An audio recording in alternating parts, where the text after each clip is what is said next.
आज न्यूज 18 तरफ आयोजित एजुकेशन एमिनेंस कनक्लेव 2026 रे आम सहित मंचरे उपस्थित अछंती आमर ओडिशार महामहिम राज्यपाल सम्मान्य हरिबाबू कंबमपति महाशय मंचरे उपस्थित अछंती आमर रोटारी गवर्नर मनोज बाबू एवं उपस्थित मो सामने विशिष्ट शिक्षाविद माने विशिष्ट व्यक्तिविशेष एवं उपस्थित अन्यान्य समस्त बंधु माने युवक भाई और भौणी माने सांबादिक बंधुगण समस्त को आजिर कार्यक्रम रे समस्त को शुभेच्छा और शुभकामना।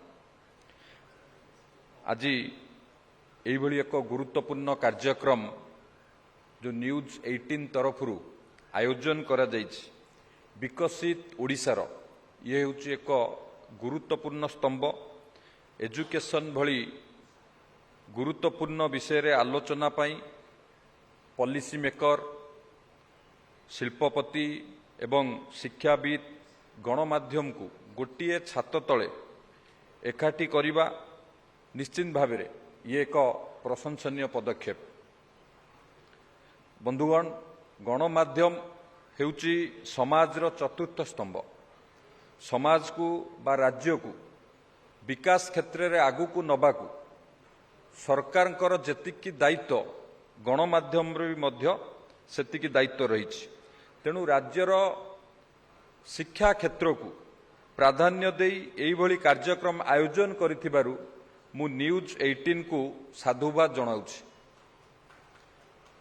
गोटे जनमंगलकारी राष्ट्रर प्रथम दायित्व होउछि तार नागरिक मानकर भविष्यत को किभली भाबरे सरस और सुंदर करिबा एवं नागरिक मानकर भविष्यत को सरस सुंदर करिबा पई जदि आमे देखिबा तार दुईटी पूर्ण महत्वपूर्ण अंग होउछि गोटिए को जदि शिक्षा एवं अन्यटी हेबो दक्षता विकास। ये दुईटी होउछि गुरुत्वपूर्ण अंग जे गोटे राष्ट्रर नागरिक मानकर भविष्यत को सरस सुंदर करिबारे ये निश्चित भाव में सहायक हुए एवं शिक्षा आमको मूलदुआ प्रदान करे एवं दक्षता विकास आमको दिग प्रदान करिथाय आमको आगु को बढ़िबा पई। तेणु ये दुईटी आम महत्वपूर्ण अंग भाव में काम करे।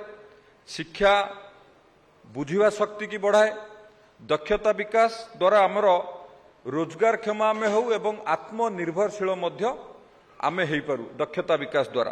तेणु आमे शिक्षा सहित आम सरकार सबु बेल पई आमे दक्षता विकास को गुरुत्व दउछु। दक्षता विकास को एथिपाई गुरुत्व दउछु आम युवक मानकु दक्ष सशक्त आत्मनिर्भर करिबा पई आम सरकार प्रतिश्रुतिबद्ध एवं आपण माने समस्त जानिथिबे ये शिक्षा हो किबा दक्षता हो ये क्षेत्र रे आम राज्य केबे पछरे नथिला।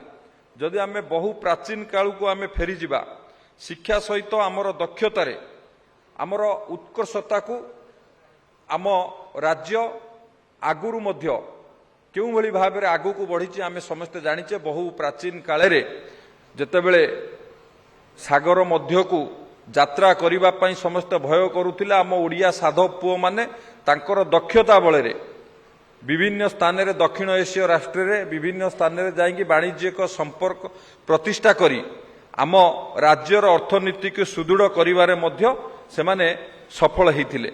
तेणु आज जदि आमे देखिबा ओडिया जाति आज दिन रे मध्य विभिन्न क्षेत्र रे बहु ऊर्ध्वे अछंती निजर दक्षता प्रतिपादित करने क्षेत्र में आज बहु ऊर्ध्वे अछंती एक कथा आमे समस्ते जानिचे। आम हातर कला कारीगर कथा विश्वर दृष्टि आकर्षण करुची एवं आम जाति सबुबेले विज्ञान आधारित जाति शह शह वर्षरु गढ़ा होइतिबा जदि आमे आज देखिबा पुरी मंदिर हो कोणार्क मंदिर हो ये आज भी सशक्त समुद्र कूले हेइकी भी आज भी सशक्त से भली भाव में अच्छी बहु प्राचीन काल गढ़ा है तो आमर इंजीनियरिंग विद्या रे आमे किभली भाव में पारंगम ये बहु प्राचीन कालू यार प्रमाण मिले।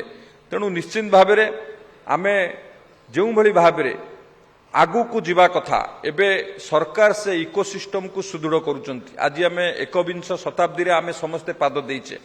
एकविंश शताब्दी होची युव शक्तिर शताब्दी, कारण अधरु अधिक युवक माने ही एकविंश शताब्दी रे एबे बसवास करुचंती। आमर लक्ष्य अच्छी 2036 बेलू जेतेबेले आमे समृद्ध ओडिशा गठन करिबा बा 2047 रे भारत वर्षर यशस्वी प्रधानमंत्री नरेंद्र मोदी जी जो लक्ष्य अच्छी जे विकसित भारत गठन, से विकसित भारत रे किभली भाव रे विकसित ओडिशार आमे सुनिश्चितता आमर योगदान रहिबो, सेतिपई माननीय मुख्यमंत्री नेतृत्व रे जो प्रयास करा जाउची सेतिरे शिक्षा और दक्षता विकास विभाग को मध्य गुरुत्व दिया जाइछि। आम ओडिया युवक मानकु दक्ष सशक्त एवं आत्मनिर्भर करिबा पई।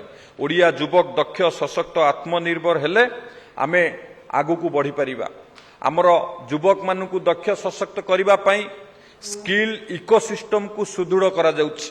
से स्किल्ड इन ओडिशा कार्यक्रम हो, प्लेसमेंट लिंक ट्रेनिंग हो किंबा नुआ ओडिशा कार्यक्रम हो, ये माध्यम रे इंडस्ट्री रेडी वर्कफोर्स बना जाउछि। युवक मानकु ट्रेनिंग दिया जाए कि सेमानकु इंडस्ट्री रेडी वर्कफोर्स बना जाउछि एवं जिला स्तर रे आमे सेंटर ऑफ एक्सलेंस प्रतिष्ठा करूछु। किभली भाव रे तार विकेंद्रीकरण है कि जिला स्तर युवक मानकु दक्ष सशक्त करा जिवो। एवं प्रिय प्रधानमंत्री नरेंद्र मोदी जी मध्य कैबिनेट रे मंजूरी देइचंती आमर ओडिशा रे एक नेशनल सेंटर ऑफ एक्सलेंस प्रतिष्ठा करिबा पई। वर्ल्ड स्किल सेंटर भुवनेश्वर रे जो प्रतिष्ठा होती से भाव में प्रिसिशन इंजीनियरिंग आउ एक वर्ल्ड स्किल सेंटर 2 मध्य भुवनेश्वर रे उद्घाटन करागला। बरहमपुर संबलपुर रे मध्य आउरी 2टी वर्ल्ड स्किल सेंटर प्रतिष्ठा हब।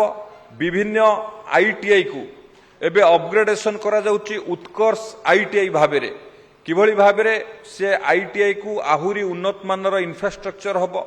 सेठी इंडस्ट्री सहित कोलाबोरेशन रे पाठ्यक्रम दिया जिवो एवं सेमानकु स्किल करा जिवो। आगुरु जेउ भली भाव में आमे समस्त भावंती जहार मैट्रिकुलेशन रे रिजल्ट खराब हुए से आईटीआई की जाऊ, किंतु आमे बे आईटीआई को एभली भाव में सुदृढ़ करने को जाउछु। तार प्रक्रिया आरंभ हलानी जे आईटीआई को नेकी जेमती छात्र छात्री माने क्यारियर भाव में वैषयिक शिक्षा को आडप्ट करेंगे क्यारियर भाव में आईटीआई ठारू से भली भाव में आईटीआई गुड़ा को सुदृढ़ करा जाउछि। उत्कर्ष आईटीआई भाव में सेठी सेंटर ऑफ एक्सलेंस प्रतिष्ठा करा जिवो। इंडस्ट्री आवश्यक करुथिबा स्किल युवक मानकु दिया जिवो एवं सेठी इंडस्ट्री एकेडमिया कोलाबोरेशन रे किभली भाव में युवक मानकु दक्ष सशक्त करा जिवो ता उपरे मध्य विभिन्न प्रकार कार्यक्रम मध्य आमे हाथू नहींचु। एवं आपण माने समस्ते जानिथिबे केउंझर स्थित सरकारी इंजीनियरिंग कॉलेज रे मध्य सेठी भी मध्य विभिन्न प्रकार सेंटर ऑफ एक्सलेंस प्रतिष्ठा करा जाउची। एवं गत किछि दिन तले आमर सेमिकन इंडिया 2025 आयोजन करा जाइथिला। सेठी आमर पार्ला महाराज इंजीनियरिंग कॉलेज रो छात्र छात्री माने सेमाने जो चिप प्रस्तुत करिथिले से चिप आमर मेक इन इंडिया चिप रे मेड इन इंडिया चिप रो स्थान पाइला। आमर पार्ला महाराजा इंजीनियरिंग कॉलेज रो छात्र छात्री मानक द्वारा जो चिप प्रस्तुत करा जाइथिला निश्चित भाव में ये आम समस्तक पई खुशीर कथा, गर्व आउ गौरवर कथा। एवं आमर सीटीटीसी भुवनेश्वर रे आम छात्र छात्री मानक द्वारा विभिन्न उपकरण तैयारी करा जाउची जहाँकि आमर स्पेस एविएशन एवं डिफेन्स क्षेत्र रे मध्य व्यवहृत करा जाउची। ये क्षेत्र रे मध्य आमको स्किलिंग करा जाई तांकु व्यवस्थित ढंगरे मध्य सेमानकु स्किल्ड करा जाउची। एवं ता सहित विभिन्न न्यू एज सेक्टर रे एबे एबे आमे ओडिसा रे स्किलिंग करा जाउची। किभली भाव में युवक माने आहुरी पारंगम हेबे सेथिरे आईटीआई डिप्लोमा को आमर तो एठी भुवनेश्वर पॉलिटेक्निक रो आमर प्रिंसिपल अछंती, वर्ल्ड स्किल सेंटर रो मध्य सीईओ अछंती। जेउ भली भाव में प्रयास आरंभ होईची आमे एबे भुवनेश्वर पॉलिटेक्निक रे पाखापाखी 90% पिला को आमे प्लेसमेंट देकी आमे नियुक्ति पत्र बांटिलु। ये कहिवार उद्देश्य होची जे आईटीआई हो डिप्लोमा हो ये केवल पढ़ी कि बीटेक करिवा पई सेमाने चिंता न करंतु, सेठू ही सेमान किभली भाव में क्यारियर गढ़िबे, सेमाने सेठू ही किभली भाव में प्लेसमेंट पाई परिबे ता पई एबे आम विभाग तरफ सरकार तरफ विभिन्न प्रकार ବ୍ୟବସ୍ଥା କରାଯାଉଛି।